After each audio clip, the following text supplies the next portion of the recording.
Good morning, good afternoon, good evening, whenever and however you're listening to the podcast. We just appreciate that you are. This is the Delaware High School Football Pod presented by Websites for Sports and the only media outlet exclusively covering high school sports. The pod's available wherever you listen to your podcast. You can also check it out on YouTube. Follow us on X and Facebook. Just Google Delaware High School Football Pod. On today's show, we start with Buzby's beef. Not a new segment, just the beef I have this week. So we'll talk about that real quick. Then we have the big story. And then we'll dive into a couple of the 4-5 games. They were what they should be, the best games of all the ones. We'll give you our predictions for next week, tell you who's live streaming what, including a special guest for the Howard game in the booth. And then we will wrap it up with our trivia question this week. But first, let's talk about Websites for Sports and what Brian Rutter does for high school football. That's websitesforsports.com. It's a site that I've been using ever since my boys started playing high school sports, and actually even before that when I was covering sports. You can find the days of the game, the locations. Click on a location. It gives you a map to get there. You can get stats. You can set it so that you get notified of changes. There's an alert is what I call it.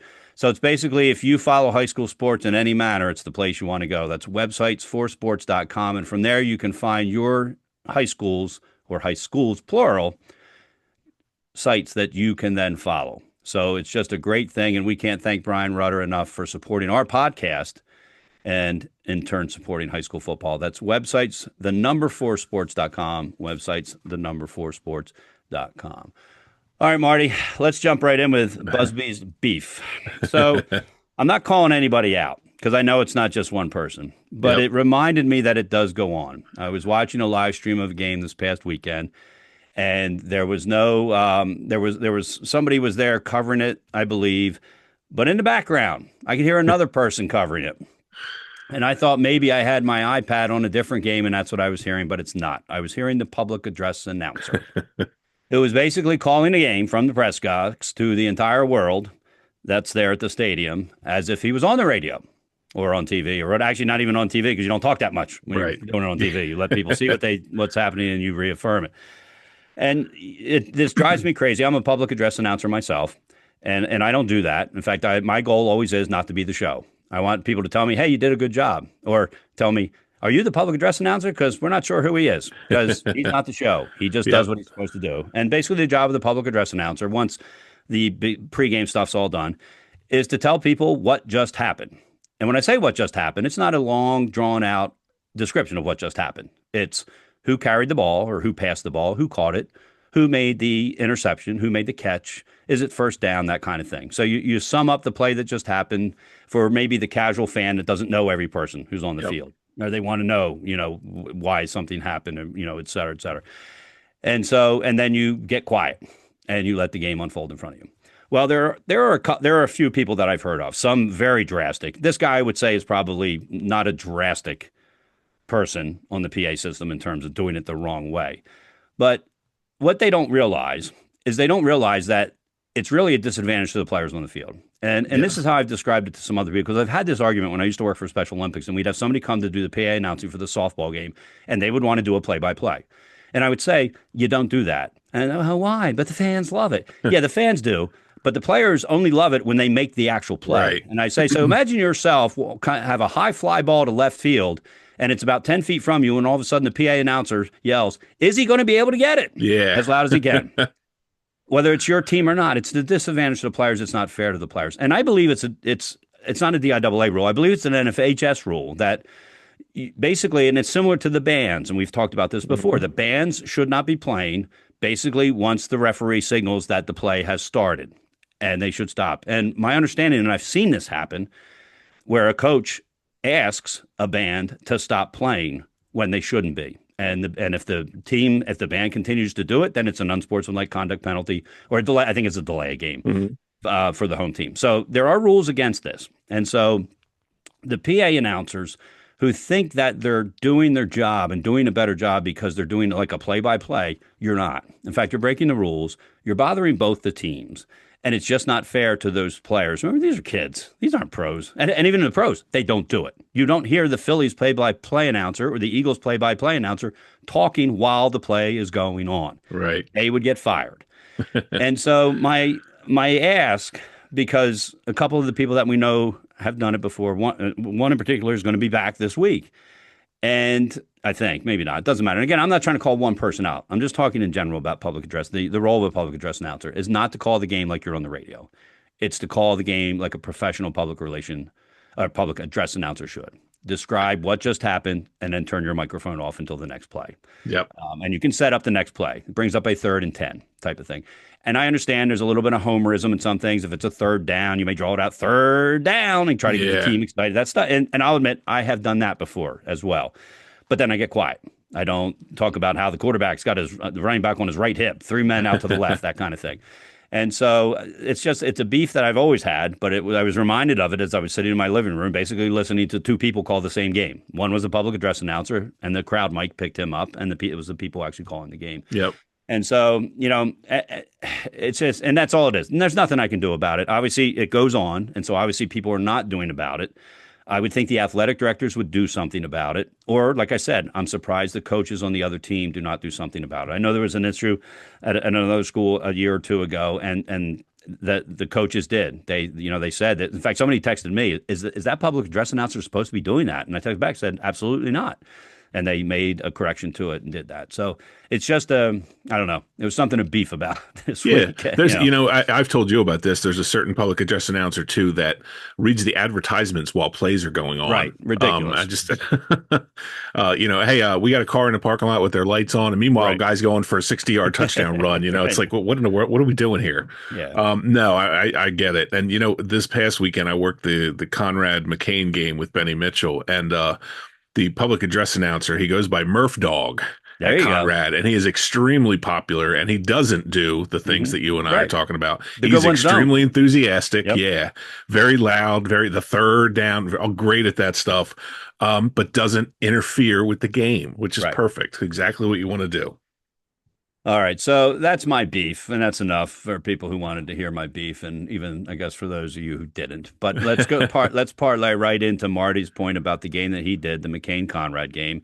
That's our big story. Oof. Marty, McCain's a team, unless I read it wrong, they haven't been in a playoff since Websites for Sports started back in 2005. I went through every year, and again, unless I screwed something up, they haven't been in the playoffs since then. Again, maybe they were in COVID when everybody made it. That doesn't count. They weren't. Yeah, they weren't. So, they weren't. Okay, they weren't. Okay, I didn't think they were, but I thought maybe they didn't write it down. Maybe they didn't put it in there. And so, McCain, when they came in, I would have lost so much money if there was betting in high school football, and all you had to do was pick the winner. Nobody would have picked McCain. And so it's hats off to McCain for being in this position. There are 4 total wins. They got in with 4 wins. They were versus teams with a combined 4 wins, is I think how the math played out or something like that. I'm pretty sure I looked that up correctly. And so nobody had what some people thought Conrad could make some noise in this tournament. I'm not sure they're beating Howard or maybe even Indian River, but everybody thought they would get to the second round. And they didn't. And maybe you're the jinx, Marty. First game, game they should win, and you show up to do the game. But and here's the other thing. McCain trailed 14-0. You know that. You were there. If you ever thought, this wasn't the Super Bowl for McCain. Getting to this game was the Super Bowl for McCain. And so this isn't even, you can't even use the term playing with house money. That's how opposite these two teams were, supposedly. And that's why, whatever that coach said, you play the game. Yeah, that's right. You have to play the game. It's not played on paper. And so hats off to the entire McCain football program, and I'll let you talk, Marty, because you were there. You saw it in person. I did. Last week I said that they had absolutely no meat on the bone on their resume at all. There's nothing in that resume that would have suggested that, A, they should even be in the playoffs, and 2, certainly they're not going to win a playoff game. It was incredible because they got off to a terrible start. Again, 14-0 Conrad. And then there was one particular play. Carmine Terranova had a really long punt return for Conrad down to the 11-yard line. It's 14-0. They're 1st and 10 at the 11. They get down to the 1-yard line, or they get down to the 2-yard line. It's 4th and 1 from the 2, and they don't get it. And all of a sudden you felt like, okay, that's that. It felt like they were going to put the game away. McCain drives down and gets a touchdown.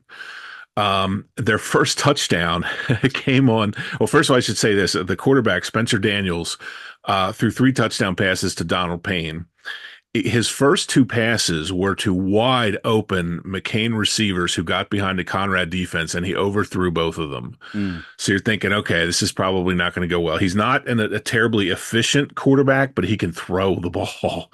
And when he finds his range, which he did later in the game, he could prove to be deadly.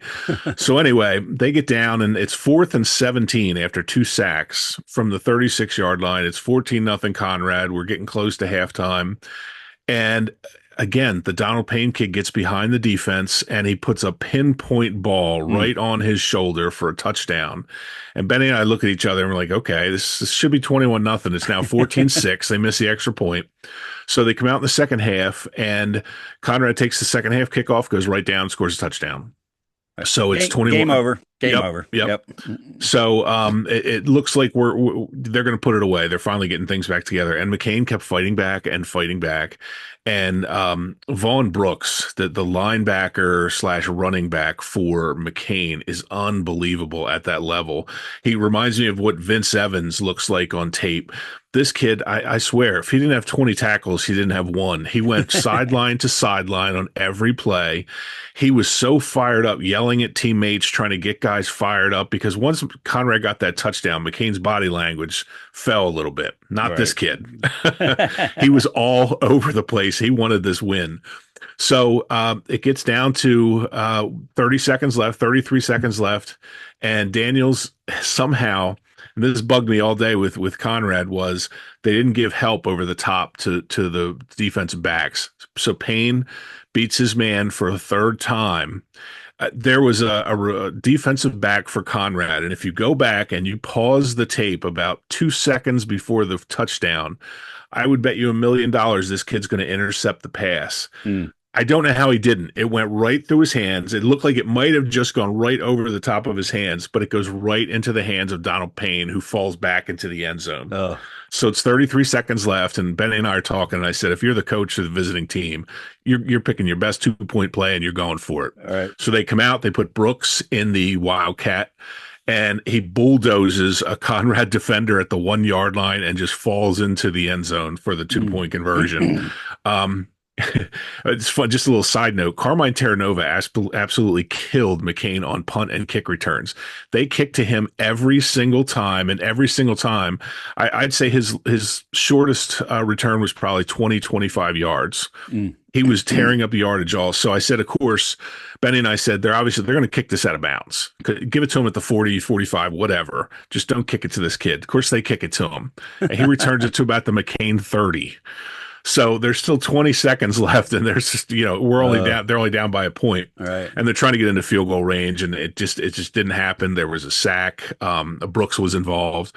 This was the effort from the resiliency from the McCain kids just stunned me. I did not. The team that came in with that resume was not, and Ben and I talked about this at the end of the game, was not the team that played Conrad this game. It was like once they got into the playoffs, they just decided we're going to forget all that stuff that happened during the season. We're a better team than that. Spencer Daniels was phenomenal. Again, 3 touchdown passes. Once he found the range in the second half, he couldn't miss. He and Brooks took a lot of punishment from the Conrad defensive line, but they kept coming and coming and coming. And Conrad made a few mistakes in the second half that really cost them. Carmine Terranova had a punt return touchdown in addition to all those other returns that he had. So it was a phenomenally played game. Sportsmanship, because I saw Matt Parker's note about the Caravel-Appo game. Sportsmanship was fantastic in this game. At the end of the game, right before the last snap, guys were hugging each other on the offensive line, and the handshake line was great. There were hugs all throughout the handshake line. And again, these are schools, the Delaware Conrad is a pseudo public school, and McCain is a public school. So these kids probably have played each other coming up through the CYM and all that kind of stuff. Yep. So it was a well played game. It was a lot of fun. I tell you this, John, this surprised me more than anything. Conrad was absolutely packed. Yeah. There were people lining the fences around. Every seat was filled.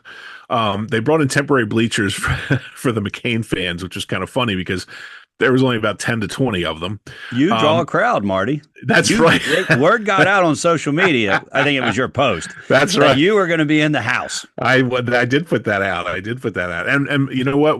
I always run into people. We get compliments about the pod. And I always love hearing that. So that was kind of cool. And Conrad, by the way, has one of the nicer press boxes in all of Delaware, and I was shocked. Have you been in the Conrad press box? No, oh my you God! sent me the picture of the chair. I might stop by sometime. They have like just to go sit in this luxurious press chairs box. Yeah. for the announcers. Yeah, they have heaters. Jesus. It's better than the old UD press box. Yes, it is a phenomenal press box. So kudos to Conrad. And by the way, Conrad shows up and they bring us sausage and egg McMuffins, coffee, iced tea. I'm like, holy smokes, I could get used to this. Word to Abyssinia Stadium, you got a lot to live up to this weekend. But it was a great game. It was so much fun to see the McCain kids at the end. They went absolutely nuts. And the agony of defeat, the Conrad kids were absolutely crushed. This was definitely going to be a win for them. Right. And just a well-played football game all around, great sportsmanship, and it was a lot of fun. But McCain, and I referenced this throughout the game, I said, by the way, the reward for the winner of this is a trip to Seaford next week. Right. Which is like, yeah, you win the game, but this is your reward, a 2-hour bus ride to probably get your tires blown off. So a lot of fun, and McCain's going to go down there, and I have no doubt after watching this team, Coach Alhesia Booker is going to have his guys ready to go. Sure. We'll talk about that game later, but just for right now, a great win for McCain. It was Conrad's first ever home playoff game. So there was a lot of emotion there, and just a great atmosphere on Saturday. All right, cool. That's a great recap, Marty. That's great that you were there. And Marty and I talked about it. We're not going to spend this much time on all the games, folks. No. Just trust me about that. That's about as long as we're going to spend. And we're only going to do that for the 4 or 5 games because they were the best games. And so that's what we decided. You know what? This was actually 6-3. Oh, that's right. That's right. Yep, it was 6-3, but it's still same thing. It should be close, and so we got a couple other games we're going to spend a little bit more time. Other ones we're just going to glance over, and then we're going to give out our helmet stickers, our promo zone player of the week, and we're going to give you our predictions for next week, and then we'll do our trivia and that kind of thing. So don't think we're 20 minutes in, we've only talked about one game or whatever it is. We're going to go pretty quick after this. First, let me tell you about Win the Day Planner, written and developed by Dan Rigby, a local guy down at Caesar Rodney, coached the wrestling team to the state championship down there. It's dedicated to helping students, athletes, and student athletes and coaches reach their full potential. It combines essential tools for success from goal setting and scheduling to mindfulness and habit building. It's a great tool, and best of all, it's free to teams in Delaware. And that wasn't the way it was when they started this about 4 or 5 years ago. They've been able to be successful at every level, from CYM, youth leagues, all the way up to colleges. Yes, colleges use it as well, across the country. And because of the success, they now can offer it to coaches for free. If you go to winthedayplanner.com, that's winthedayplanner.com, you can get a lot more information, including who to reach out to. I believe it's Dan Rigby himself, to talk about getting it for your team for free. All right, we're going to stay in 1A. Let's go Brandywine 42, Concord 0. These two teams played in Week 10. It was 27-7, so a little bit closer. But again, like the McCain-Conrad game, everybody expected Brandywine to win this game. Unlike the McCain-Conrad game, Brandywine did just that. They had 3 players who scored 2 touchdowns each. Brandywine came up huge again. They've given up less than 6.5 points in their wins. Concord, great season. Yes. 7-3 regular season after back-to-back 1-9 seasons. So they would have been thrilled to be 5-5 and barely missed the playoffs. The fact they were 7-3 and got in, it's just a super thing for them. Brandywine, it's simple. They returned to the semis where they were last year. Goal this year, as it was last year. But everybody talks about taking the next step. The next step for Brandywine was not to reach the semis. The next step is going to be to win the semis and get to the championship game. So a nice win for Brandywine High School, and for Concord, a great season. That's all you can say. You can that's it, really. Yeah, and between Brandywine and Seaford, they both kind of feel like teams of destiny this year. It just feels right that it would possibly be a Brandywine Seaford final, but Newark Charter may have something to say about that. All right, the 2 touchdowns were scored each by Peyton Taylor, Chase Beauparlant, and Zahir McNair. Those were Brandywine's 2 touchdowns. All right, Marty mentioned Seaford, 35-0 winners over Glasgow. Again, a result that everybody expected. Seaford's Vince Evans continues to dominate, 8 carries, 181 yards, 2 touchdowns. And he's now got 8 passing touchdowns and 15 rushing touchdowns on the season. For Glasgow, a good end to the season. Yep. 5 weeks ago, nobody thought they were going anywhere. They started out with they've picked up 4 straight wins, and they started out, playing against Class 2 teams, which they've done the last couple years to prepare for this. There was a mix of, okay, which of the three Christina School District schools is going to get that spot, and they did. So hats off to Coach Ricky Brown on getting there. And Seaford was just too much for Glasgow. Just They're too not much. ready to play at that level yet. They're not. And I want to say hats off to the Glasgow kids, because for the first half, they hung in there. The defense, the 35-0 score is not indicative of how close this was through the first half. They just wore down. They didn't have the reserves that Seaford did. They didn't have they don't have a huge roster. So this was, and Seaford, Vince Evans again continues to impress me every week. Just a phenomenal talent. All right, New York Charter School 28, St. Elizabeth 14. This was a game played at Abyssinia Stadium. And Newark Charter, their first ever playoff win in the state tournament. Obviously, it's their first year, but how many teams even make the playoffs, let alone win a game in their first year and win a game against a legitimate team. This was a 4-5 game that was really close. For St. Elizabeth, it's their end to their first winning season in 3 years. So, Marty, I'm sure you're glad to see your alma mater's kind of on an upswing here after a couple years they struggled. Yeah, it's interesting to see that, and of course, Newark Charter's in their first season ever. And they get a road win in the first playoff game. Very impressive. And it was Austin Bagdegby, I think we agreed that was pronounced, 160 yards and 2 touchdowns. This one, I was surprised. I kind of thought St. E's with the experience might have the edge here, but Newark Charter is a talented team. They're going to give Brandywine some trouble. Yeah. They are, for sure. All right, before we go to 2A, if you're looking to buy or sell your house, Mary Kate Johnson with RE/MAX Associates will help you do it as if it was her own. More than 20 years experience, sold our house 20 years ago, and has since helped us, helped others. We've recommended her to friends who in turn have recommended them to her friends. Whether it's a first home, an upsize or downsize, an aging parent, one of your children, whatever your situation is, reach out to Mary Kate Johnson's with RE/MAX Associates. Her website is marykatej.remax.com. That's marykatej.remax.com. All right, with 2A, we're going to start and talk a little bit in depth about Lake Forest's win over Archmere, 38-35. Marty, you and I were both watching this at home. Lake led by 24 at the half, where at that point you figure Archmere's thinking about, are we going to stop for food on the way home, or pizza being delivered to the bus? How is that going to work out? Because they were down in Felton, Delaware. But they fought back. The Hawks fought back. They had 2 onside kicks that they were able to do it, and they didn't lose it till the last attempt to get the ball into the end zone by Archmere fell to the wayside. And so this was one of the more exciting games. Certainly the McCain-Conrad one was. But people probably weren't tuned into that because that wasn't supposed to be a good game. This was a game that if you're a high school football fan and you weren't at a game, you were tuned into this some way or somehow. So, tough one for Archmere, but Lake Forest, they just continue to pull things out, and Freddie Johnson's got his team ready to go to the next game. They do. And this is funny. I always mentioned that Michael Donovan is my cousin for Archmere. If he was not my cousin, I would have turned this off at halftime. It was 31-7. It was a blowout. Archmere had done nothing the first half of this game. And all of a sudden, Lake Forest could not stop them. I talked to Josh Webb, their defensive coordinator, and he said it's aggravating. He said at the beginning of the season, we would keep teams down. We give up a lot of points early and then put the clamps on late. And he said in this case, late in the season, we sort of started to turn the other way. So they've got some things they got to shore up. This is one of those games that I talk about where the coaches have a ton to go over with the kids, but you come out with a win. Archmere, the resilience, kind of like McCain, coming back from down 31-7. They scored 2 touchdowns right out of the gate in the second half. Lake Forest, AJ White and company, Jack Parson, the quarterback. There's so much talent on this team.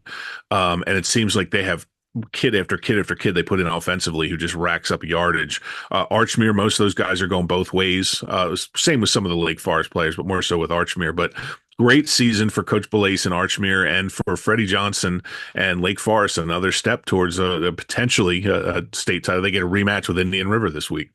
All righty, we'll give you our picks for that winner toward the end of the podcast. Let's go to Indian River 42, Odessa 7, a rematch of the first game of the season for both these teams when Indian River won 46-5. And Marty, we were scratching our heads about Odessa. They proved us wrong, and it turns out Indian River is just that good, is what it was in that first game.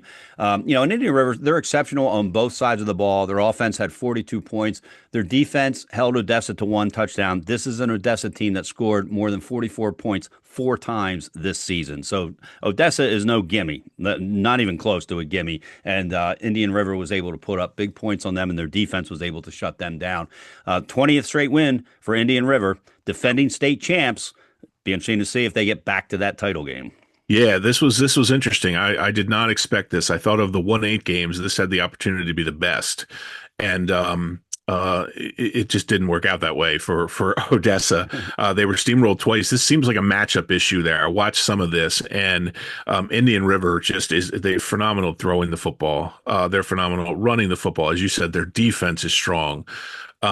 There's a lot of things to love about this team. They remind me of Howard in that way, where they can do a little bit of everything or a lot of everything in these cases. So, yeah, the magical run continues. As you said, 20 straight wins. Last year's 1A champion, they moved to 2A, and just it has not slowed down for them.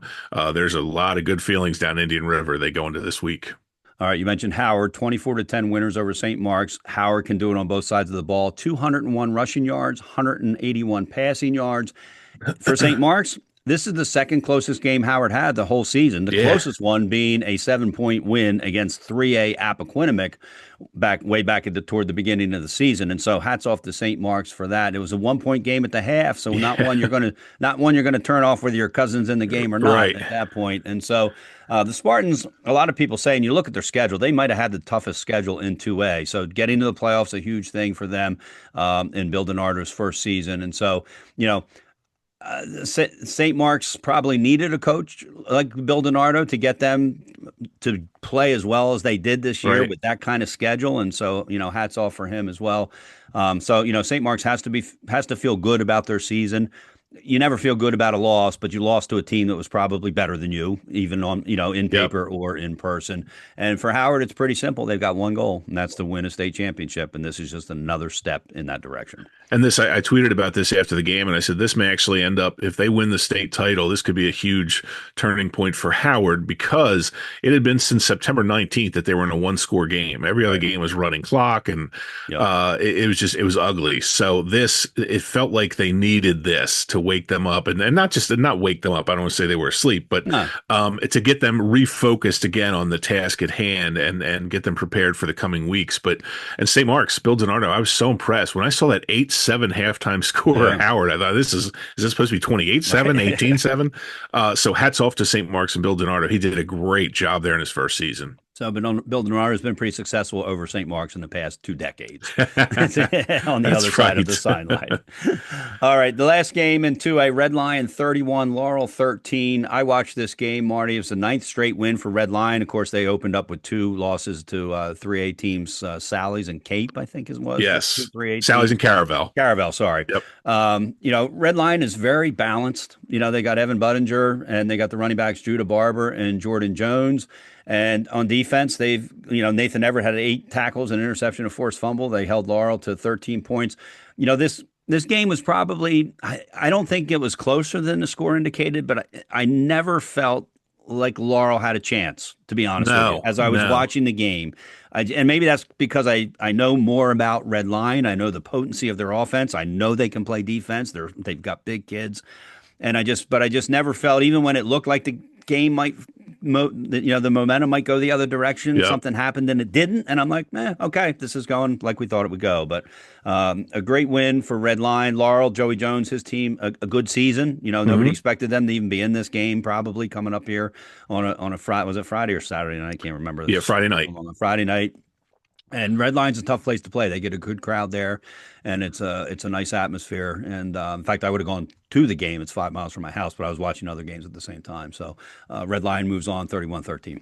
And I'm wrong. This was Saturday night. Sorry. Right. The other part of this was Laurel. They must not play a lot of teams that throw the football, because I know you saw this too. Yeah. Evan Budinger's 3 touchdown passes were to wide receivers that were wide open. There was no one around them, so it's unfortunate when you don't play teams like that, and you have a kid. I was talking to Evan Budinger's dad one day over Twitter and just said, it reminds me sometimes they have a Ferrari, but they keep it parked in the garage a lot because they have a running game that's so good. Yeah. But when you take that Ferrari out for a test drive, which they did against Laurel, Yep. Evan That's Budger show impressive. you why he's a Division I quarterback. Right. So this was a nice win for Red Lion. Gets them into a showdown with Howard. And for Joey Jones and Laurel, a good showing. They had a couple rough years, but in Class 2, they were the class of Class 1. They won the first 2 championships in Right. the new format. Yep. And it's been a struggle a bit at Class 2, but they had a nice showing this year. All right, Andre L. Photography. You might know him from the sidelines, capturing Friday Night Lights in the biggest moments. But what he and his wife love most is creating portraits that go beyond the field. Their award-winning sessions are designed to capture people in their true authenticity. For seniors in high school, that means telling the story of the milestone year. For women in businesses, it's about a transformative experience that celebrates and elevates you. Whether it's senior portraits, personal branding, or the photo shoot you've always dreamed of, they're holding space for you at AndreLphotography.com. That's Andre E.L. Photography.com. And happy to tell you about my experience with Andre Smith over the year with my boys. All right, let's Real move quick, to, Andre and Amy Hoff had incredible promotional posters for that Caravel Appo game this week. Fantastic work. They did. All right, let's move to 3A, game I did as a public address announcer without doing play-by-play, even though I was tempted at some points. Appo 28, Caravel 21. This is a rematch, of course, when Caravel lost to Appoquinimink on a field goal in overtime. And it looked like they were heading to another overtime, Marty, until Desai Drummond hit Devin Flowers for a 54-ish yard touchdown run. And then the defense made a huge stand to prevent Caravel from finishing it off. Both quarterbacks, Desai Drummond and Matt Rice, managed the game very well. Matt Rice continues to throw the ball more and more. It's going to be exciting to see him in his senior season, going from a sophomore year where he barely threw at all. In fact, it was a big story if he threw more than 3 times. Right. To this year where he mixed up the run and the pass, to next year, who knows what that will look like. But, Caravel, it's great sportsmanship. You mentioned it, Marty. What it was is one of the Caravel superstars got hurt late in the game. And the 2 Von Brandt boys for Appo, Edge and Layton, basically came out as far as they could respectfully do so, waited till he was ready to get up, and then helped him get up. And they didn't need him to carry him off, but they were there. And so it was a great show of sportsmanship at that point. And so a big win for Appoquinimink, and what they get is a rematch with the Middletown team that beat them rather handily, but that doesn't mean a whole lot, Right. And so they're going to have to play the game on the field. We'll talk more about that when we make our picks. But it was just a good high school football game on Friday night at Appoquinimink High School. There were no issues. I think there might have been one personal foul penalty, but it was like a face mask. Right. It was a clean, well played game, which you would expect because Coach John Reed and Brian Timpson insist that their teams play like that. Right. And so it was. I was not surprised because of who the 2 coaches were of that team and how their players are expected to carry themselves. And it was interesting because going into this game, we talked last week, and I said Appo can't run and Caravel won't pass. Right. Both those things changed this weekend. Appo did a nice job on the ground, controlling the football, and they finally unleashed Matt Rice again. And he can throw the ball. He's very accurate. He's got a really strong arm. He had 2 great quarterbacks in this game. So this was just an all-around fun game. I really enjoyed watching this, and I really thought this was going to go to overtime again until that late touchdown. And boy, I tell you what, with Josh Roy and those guys, they were punished by that Appo defense. Edge Von Brandt, my goodness. I know Layton gets all the headlines and stuff because of his side, and it's well deserved. Edge Von Brandt plays like a man out of control. He reminds me of Jack Wilson for Appoquinimink. He's their Jack Wilson. So a great showing by Appoquinimink, and survive and advance is what you do, and that's what they did in this game. Yeah, and it was good to see Edge back. Some people, it was questionable whether he was going to be back or not, and he was back, and as far as I know, he'll be playing for Middletown. He didn't hold back. He didn't hold back at all. He didn't play like he was worried about getting injured. No. For sure. All right, let's talk about Middletown. 42-6 over St. George's. Same outcome as last year's semifinals when, if you remember, St. George's upset Smyrna, and I forget whether the seedings, whether it was an upset that way, but nobody expected St. George's to beat Smyrna last year. They did, advanced, and Middletown beat them in the semis 24-7. Middletown's they're unbeaten since their 0-3 start. They've now given up just 54 points in their last 7 games. You can do the math. That's a little over a touchdown a game. And, St. George's unable to pull another upset like they did against Smyrna last year. Coach John Wilson always has his teams ready to play. And, they lost to a better team. And that's what Yep. some of these are. It's just you lost to a better team. And a 42-6 margin is probably about how much better Middletown is. That's just the Right. reality of it in some of these cases. Of course, Middletown they can never resist stirring up stuff because at 35-0, they ran a fake punt for a touchdown to make it 42-0. Of course, the Twitter world goes nuts. Oh, because it's already a running clock. It's not like you're trying to make it a running clock, right? So they always have to like jab the knife in there a little bit, but they are on a roll right now. That defense is playing phenomenally well. The offense, Darian Cunningham, is playing better than ever right now. And he was already very good. The running backs on that team are fantastic. The defensive backs are fantastic. So they're going to be a tough out in 3A. All right, Smyrna 52, Caesar Rodney High School 27. It was a rematch of October 17th when Smyrna won 22-17. For Smyrna quarterback Drew Marks, he just had an outstanding game. Yep. Nothing more you can say about that. Caesar Rodney, just their third postseason appearance since 2017.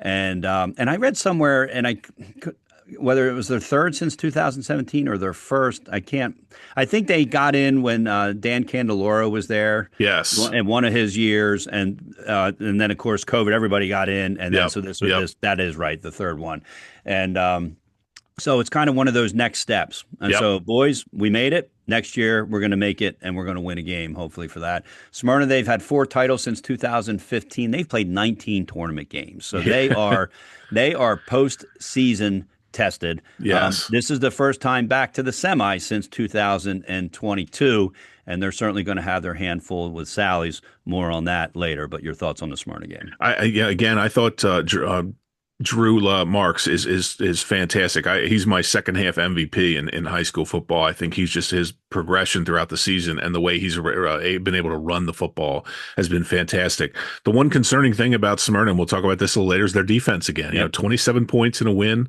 They've given up a lot of points this season. Quinn DeVere and Caesar Rodney, as you said, a next step. Quinn DeVere is a senior, so that they're going to lose some big talent from that team. But it was nice to see Coach Strickland have his team there and put up a good fight. I mean, Smyrna offensively just way too much weapons. Yeah. All right. Sally's 31, Cape 12, a rematch of last year's first round game, won by Sally's 35-0. The Sal's defense was just too much for the Cape offense. Jameson Tingle's an excellent quarterback. Glad he's only a junior. We're going to get to see him again next year. But the Sally's D was just too much. And that's been the case for most teams that play Sally's. They've only got one loss in state, and that was to Middletown. Head coach Chip Knapp has done a nice job with Cape Henlopen. I think every coach's goal is to get to the tournament. I'm not sure when Chip Knapp took this job whether he thought it was going to be an easy thing to get to the tournament. It was not. His team had to play all 10 weeks to get to the tournament, and they did just that. So hats off to them for that. And for Sally's, again, next step. Sally's goal, like Middletown, like Smyrna, is to win a state championship and have a realistic chance to do it. And their special teams is phenomenal. I think, again, they had a punt return for a touchdown. They had a blocked punt. They're rolling on the defensive and special teams side of the ball. Offensively, EJ Cotton, a name you don't hear about a lot on Salesianum, had a fantastic game for them, over 120, 130 yards, I believe. So Salesianum with Brady Knapp at quarterback, I think his improvement's been evident in the second half of the season, especially the running game is working. They got Jasir Gaiman on the outside. So this is Sally's is Sally's. They're going to be a challenge for anybody in the rest of this tournament. All righty, that's going to do it for the rundown of the classes. Before we go to our helmet stickers, don't forget Diamond Hill Incorporated has been a sponsor of the podcast from the start for more than 20 years. They've served all of Delaware and the surrounding areas, from commercial concrete and site development to residential projects. They've got you covered. Email info@diamondhillinc.com. That's info@diamondhillinc.com. And if you're looking for somebody to give you or somebody you know golf lessons, John Mattis from St. Andrews Golf Academy. He's a part owner in the pro at St. Andrews Clubs. He's a great guy. He's done wonderful things with my son Tyler. More importantly, it's a no-pressure situation, and he's just great. I can't recommend him enough. He doesn't pay us a dime for me to say this. I'm just doing it as a courtesy because I know a lot of people who listen to this podcast are golfers like myself. All right, let's go on to the helmet stickers. This year's sticker designed by Amy Hoff, who's got a special design for doing graphics and creating videos. And Marty mentioned the graphics she did for the Caravel Odessa game as well. And so we asked her to do a helmet sticker one, and she came up with a great one. It's on my shirt here, There you go. sweatshirt. You can see it, a new sweatshirt, and where you can buy wearables from our podcast that Amy has created a shop for us. It's at hoffproductionsde.com, and we'll put that out on social media as Yep. we have the last couple of weeks. hoffproductionsde.com. You may have to find our podcast and click on it. When she first opened it up, we were the first site she was creating a store for. She's now done one or two others. And so you might have to go to a spot where it says find your site, and you're just looking for the podcast site. And if you have other needs for her about graphic designs or videos, she is available. hoffproductionsde@gmail.com is where you can reach her. hoffproductionsde@gmail.com. All right, we're going to run through these like we do every week, rather quickly. But at the same time, wanting you to know, we will send the helmet stickers to your head coach, who will then hopefully give it to you. Do not put the helmet sticker on your helmet, even if your season's over. Your athletic director doesn't want to try to peel it off. If you're wearing it during the game, it's illegal. And so it's more to put on your tablet, your phone, that type of thing. Your fridge, clip it on the refrigerator, whatever you want to do. But that's what it's for. All right, I'm going to start, Marty, with Smyrna running back Kamaj Carney. 23 yards, 23 carries, 161 yards, 3 touchdowns, and 4 two-point conversions. You talked about Smyrna. One of the negatives was, their defense, not a negative, but they're going to have, they struggle a little bit defensively. Yep. They also don't have a kicker to do extra points. No. And so it's 2-point conversions. And in this case, Kamaj Carney came up big. And so he is my first helmet sticker of the week. My first helmet sticker is going to Vaughn Brooks of McCain, who did everything again for them. Defensively, offensively, he got all the tough yards inside. He had blazing speed outside. He was as I said, he had to be in on at least 20 tackles. Just a phenomenal performance. So Vaughn Brooks for McCain gets my first helmet sticker. All right, next for me is Howard running back Amir Madri, 19 carries, 137 yards, 2 touchdowns in that game. And so, a lot of Howard's games, I don't want to say we've ignored statistics because they've been so dominant in blowing other teams out, but certainly this was not a blowout, and there were obviously probably 3 touchdowns, and he got 2 of them. And so Howard running back Amir Madre gets another sticker from me. My next one goes to Evan Budinger, a Red Lion. They let the Ferrari out of the garage, John, and 3 touchdown passes, 42, 47, and 23 yards. Again, these guys were wide open, but you still got to get the pass there, and these were pinpoint passes. He's got a phenomenal arm. So Evan Budinger gets my helmet sticker. All right, we go down to Felton, Delaware, the game we talked about with just a 3-point difference between the two teams. Lake Forest, Isaiah Wright, 3 touchdowns in the win against Archmere. So a big game for Isaiah Wright, my helmet sticker. My next one, we're going to Christiana. Excuse me, not Christiana, Zahir McNair. You know what? I wrote Christiana. I think I meant Brandywine. I'll check that while you talk. Punt return TD, a receiving TD, and a forced fumble. I'm almost positive I meant Brandywine there because Christiana, of course, did not qualify for the playoffs. And what was his name again? Zahir McNair, McNair. There he is, number 7. Zahir McNair. Yep, sorry about that for Brandywine. A punt return TV, receiving TD, and a forced fumble. So Zahir McNair, Brandywine gets my next helmet sticker. This is when we don't edit the podcast when we do this kind of stuff. That's right. We want to be pure and simple. All right, Newark Charter School running back Austin Badegbe, properly pronounced by Marty earlier. 19 carries, 152 yards, and 2 touchdowns against St. Elizabeth. And so just an outstanding day for Austin Badegbe. I'm going down to Felton for my next one. Lake Forest kicker Nolan Elwanger, who's had a great season all around. In a 3-point win, he was 5 for 5 on PATs and had a 37-yard field goal, which proved to be the difference in the game. All right, my last one goes to Appaquiddick wide receiver Devin Flowers. He had that game-winning touchdown about midway through the 4th quarter. He caught it and ran all 54 yards. Did get a great block by Dom Montebell. We've already sent him a helmet sticker, so he's already got one. But Appaquiddick's wide receiver Devin Flowers came up huge and basically put that game away for the Jaguars. And speaking of putting the game away, I'm going to Swayze Adam and E.J. Cotton, who did a great job on the ground, pounding away. Had a couple breakaways, had some tough yardage inside. 19 carries, 120 yards, and 2 touchdowns. So E.J. Cotton of Sally's gets my last helmet sticker. All right. So again, if you got a helmet sticker, we'll send it to your head coach at the school. So ask them about it. Make sure they're checking their mail. All right. It's time for the Promotion Zone Player of the Week. Whatever, wherever, and however you want to promote your organization, product, or anything else, Promotion Zone can help you make the right decisions based on your needs and your budget. Whether it's apparel, pens, coffee mugs, or something out of the ordinary, they're your one-stop shop for all your branding needs. They're in their 16th year of business right here in Delaware, so they understand the value of hometown relationships. Check them out on Facebook at Promotion Zone DE or on their website at promotionzone.biz. That's promotionzone.biz. The swag folks since 2009 for all your branding and apparel needs. They will send 2 T-shirts out this week because we have co-players of the week. Marty, let us know who it is. That's right. Our first week this year with two players of the week, and Benny and I gave these two co-player of the game on Saturday. McCain had basically the biggest upset and really the only true upset of the weekend, beating Concord 22-21, and it was fueled by Spencer Daniels, the quarterback, and Donald Payne, the wide receiver. They connected a bunch of times, including on 3 excellent touchdowns where Payne got behind the defense all 3 times, and Spencer laid the ball in perfectly. They were each of the touchdown passes was over 30 yards. One again came on 4th and 17. So just a phenomenal performance from a team that you would not have said had a real chance to win this game, Right. but played phenomenally well. So Spencer Daniels and Donald Payne of McCain are our co-players of the week. All right. Congratulate to them. We'll get a T-shirt sent out to them. All right, so it's time to talk about the games for next week. Let me first tell you who's streaming and broadcasting what, because that's a big deal. They put this schedule together, and it's not always fan friendly, so to speak. And so, meaning that there's, the 2 3A games are on the same night. So if you're a big 3A fan, you got to pick and choose. Do I go or do I stay at home and watch? So WDEL, Sean Green, he's going to have the Sally's Smyrna game. And then he's going to have Red Lion and Howard on Saturday.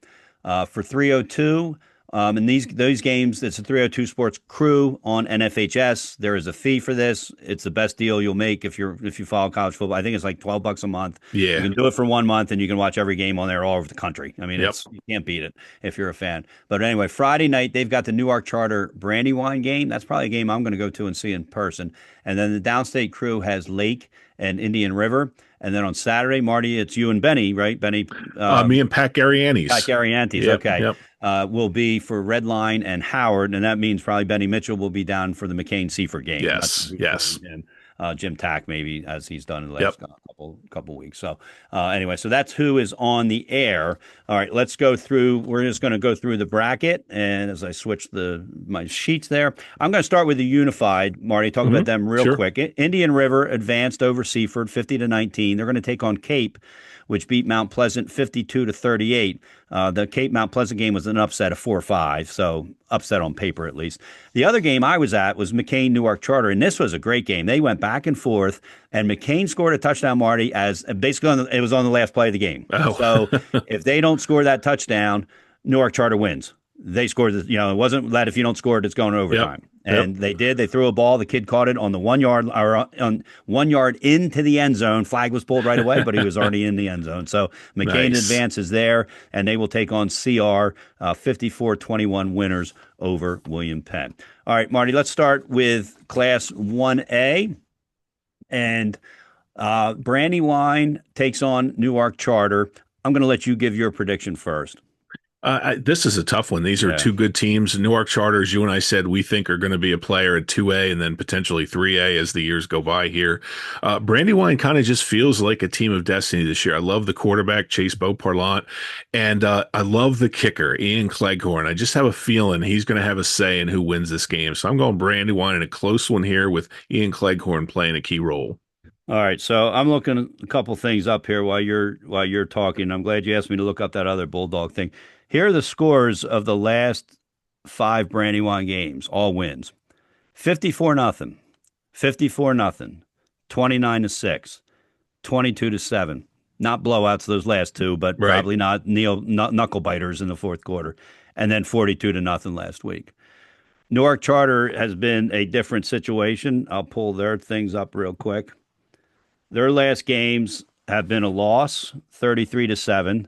They did have a blowout, 62-0, and they had a blowout, 43-16. They actually had a week off when St. Andrews Yep. forfeited the game. Yep. Or actually, that was considered a no contest, and why that was and their other one wasn't, I have no idea. Yep. But that's a Yeah. topic for that's one of Buzby's beefs for a Yeah. Me topic later too. in the thing. And then anyway, they had that kind of close win against St. E's.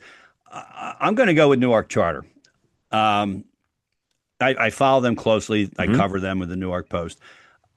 I don't know. It's a gut feeling. They'll be ready. They're well coached, Jody Russell, and then a Hall of Fame class of assistant coaches underneath them. And it's a gut feeling more than anything. And you can call me a homer because I do cover them if you want. And it's nothing against Brandywine. Brandywine could beat them 42-0. Yep. What I do think is I think it's going to be a close game. I don't think it's going to be a blowout either way. So I'm going to pick Newark Charter, maybe just because you pick Brandywine, and it gives And a somebody else. great coaching matchup. Isaiah Mays Yes. and Jody Russell, two guys who have really done great jobs with Yep. their programs. Yeah, for sure. All right, next one. Seaford McCain. I'd love to tell you I'm taking McCain to give Seaford bulletin board material, but they don't need bulletin board material. I'm going to pick Seaford.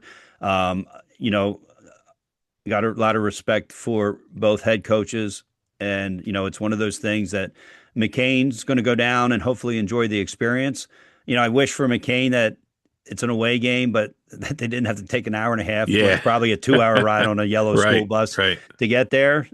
But you know what? That's all I can say, especially to the seniors at McCain. You're going to go down as the one team that not only made the playoffs, but you won a playoff game since before 2005. Yep. There was no records before that I could find to find out who made the playoffs that year. And Heisha Booker and his staff and his team deserve a ton of credit for what they did this week. And I agree. It's a great experience to go down there.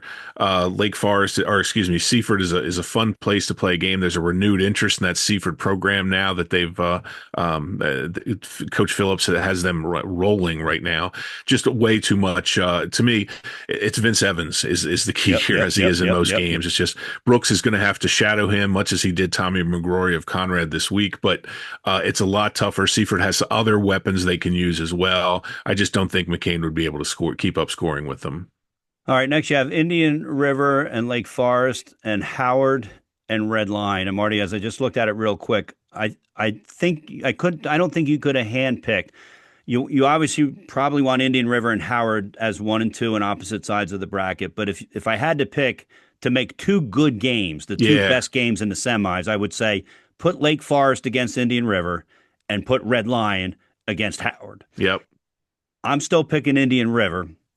I think Lake Forest is going to give them the kind of game that Coach Phil Townsend wants them to have, which is a close game that's going to still have meaning in the fourth quarter to prepare them to, if they win, to play in that state championship game against a team that's going to be their equal, if not better. Yeah, this is a fantastic rematch of a game that was a fantastic game in the regular season. I'm going to go Lake Forest just because I'm going to go with the principle. It's so tough to beat a team twice. Yeah, yep. And I think Lake Forest got the scare of a lifetime from Archmere in this game. I think this is going to be a great week of practice for them. And again, same thing here, just a gut. I'm going to go with Lake Forest. Indian River's not getting too successful on sidekicks this week. I can tell you that. No. All right, Howard, Red Lion. I'll do it. I'll pick the upset, Red Lion. They've got an offense. They've got a defense. They've got special teams, and they're playing with house money in their mind. They got to the semifinals after an 0-2 start. They're playing well. Everybody's healthy. And that being said, Dan Ritter got exactly what he wanted in the quarterfinals, which was a somewhat close game. Because the last thing he wanted was to running clock another team and have his players have that in their mind that, hey, we just got another easy game coming up against some Christian school located in Bear, Delaware that nobody knows where it is. Right. And so Ken Anderson will have his team ready to play, and it'll be a big game. And I'm going Red Lion in the upset. Yeah, I'm really looking forward to this one. Again, I'm calling this with Pat Gariani's on Saturday.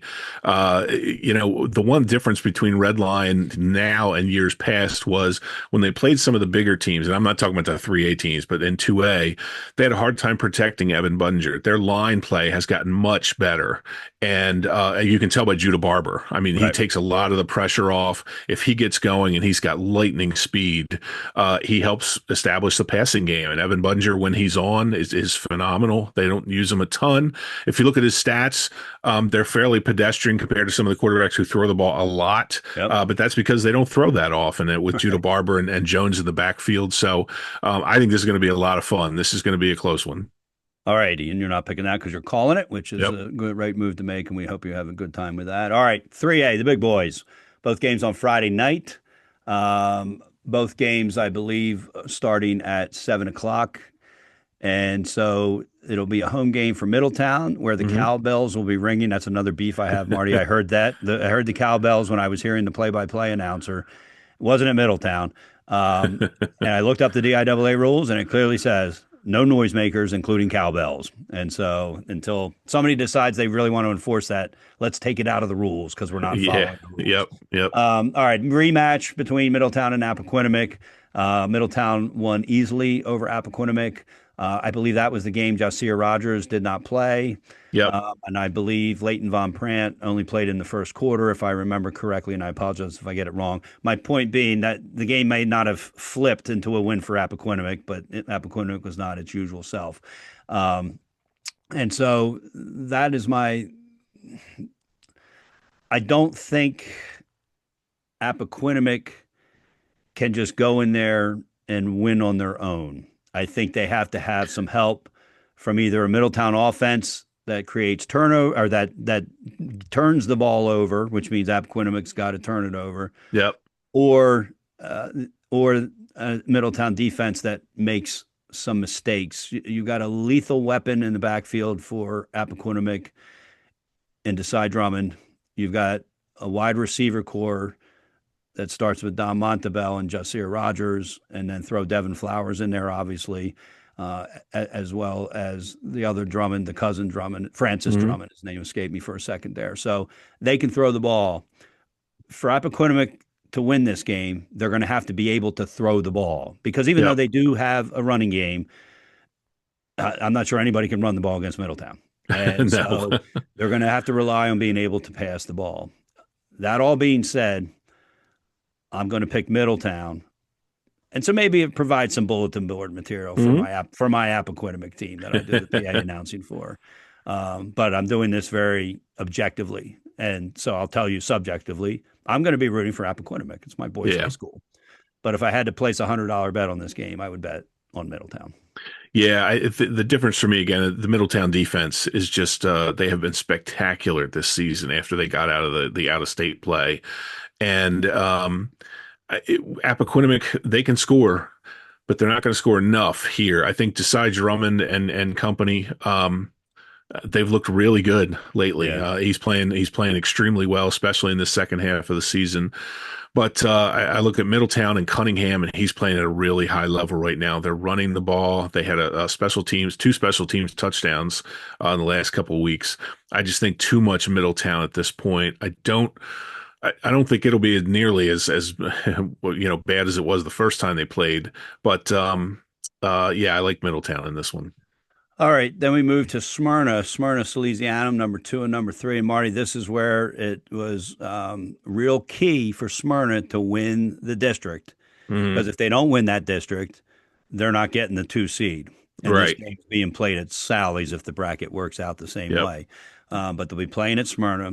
There'll be a huge crowd for both teams. Smyrna travels well. They'll travel well to this, both students and parents and alumni, no doubt about it. But it'll be a sea of red on the Smyrna side and probably on the surrounding fences as well.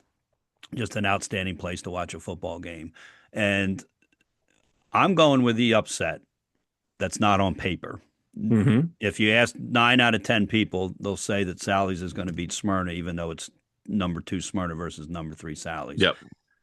It's another one of these like the Newark Charter. It's a gut feeling. It's Drew Marks, as you said, MVP for the second half of the season, probably.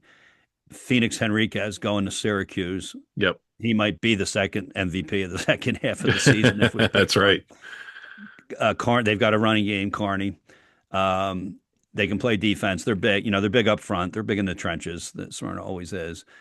it concerns me that they've got to go for 2 points against the Sally's team, which has a great defense. Yep. They're not, if they run 8 2-point conversions, they probably only convert 4. And not that I think they're going to score 8 touchdowns. I'm just Right. saying I'd feel a lot better knowing that if we get 8 extra point attempts, we're getting all 8 points if you have a Hmm. kicker. But I'm going to take the Eagles. And I'm glad there's not a point spread because that would make Yeah. it hard. This one's interesting. If I look at the two offenses, I'm going Smyrna. They're just playing at a higher level right now. Although, as I said, Nab's gotten better and Cotton's doing a great job on the ground. I'd give the edge on offense to Smyrna. On defense, it's a huge edge for Salesianum. Smyrna's given up a lot of points this year. Sally's has not. They've been really stingy, especially lately against some of the better teams. It's interesting to me in that the biggest aspect of Sally's season may be their special teams play. Odell Teal and the guys blocking the punts and Jet Healy running in the back. That's not going to be a factor in this game because Smyrna doesn't use special teams. Right. They don't punt, they don't Nope. kick.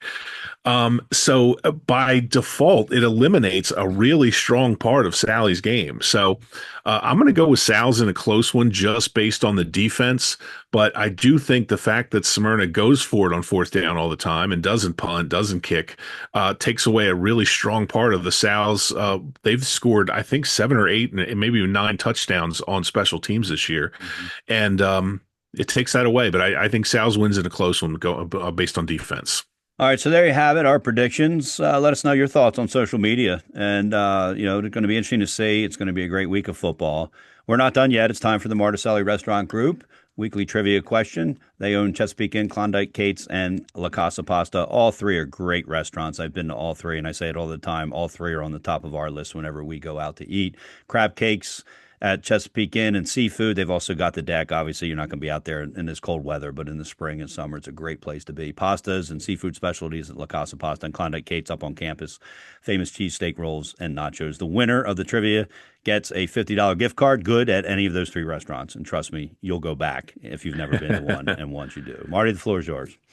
Last week, because I was prepping for the game and Conrad and McCain and other things, I just didn't get around to doing a trivia question. So we're going to pick 2 winners this week.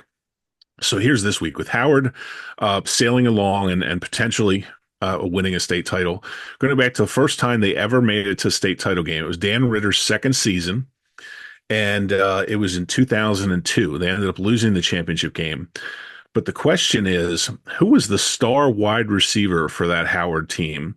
He was their only all-stater. He made first-team all-state on defense, second-team all-state as a wide receiver. He is a current head coach in Delaware, and is doing a really nice job. But I went looking for this, and I'm like, oh my God, wait a minute, is that the same guy? And I looked it up, and it is the same guy. So he's currently a head coach. He had 27 catches for 803 yards during the season, 9 touchdowns. He averaged over 25 yards a catch. So for the Marticelli Group gift card, 2002, Howard played in their first state championship game, which they would eventually go on to lose. Who was the star wide receiver for that team? He was also a defensive back. He made first and second team All-State at each of the 2 positions. So, and he's a current Delaware head coach. So for a chance to win, get your answers in by 8 p.m. Wednesday. The best way to reach us is our Gmail account at delhsfootball@gmail.com. That's delhsfootball@gmail.com. And we'll pick 2 winners this week. All right, there you have it. It's winding down, Marty, and it's getting exciting. Semifinal games this week. So next week we'll be talking and making our predictions for the championship game.